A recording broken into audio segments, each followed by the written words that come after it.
భారత్లో అలజడి సృష్టించేందుకు ఉగ్రవాదులు ఎంత పగడ్బందీగా ఏర్పాట్లు చేసుకుంటున్నారో షోపియాన్ ఎన్కౌంటర్ మరోసారి స్పష్టం చేసింది. నిన్న ఆపరేషన్ కిల్లార్లో భాగంగా ముగ్గురు లష్కరే ముష్కరులను భద్రతా దళాలు మట్టుబెట్టాయి. వారి వద్ద స్వాధీనం చేసుకున్న ఆయుధాలు, పేలుడు సామగ్రి, క్యాష్, కమ్యూనికేషన్ సెట్స్ ను భద్రతా బలగాలు ప్రదర్శించాయి.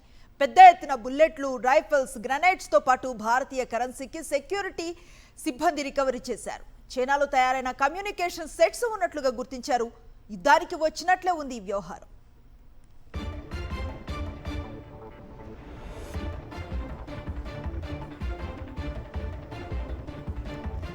భారత్లో అలజడి సృష్టించేందుకు ఉగ్రవాదులు ఎంత పగడ్బందీగా ఏర్పాట్లు చేసుకుంటున్నారో షోపియాన్ ఎన్కౌంటర్ మరోసారి స్పష్టం చేసింది.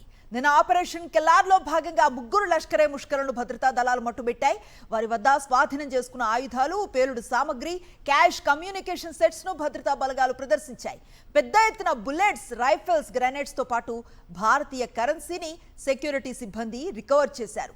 చైనాలో తయారైన కమ్యూనికేషన్ సెట్స్ కూడా ఉన్నట్లుగా గుర్తించారు.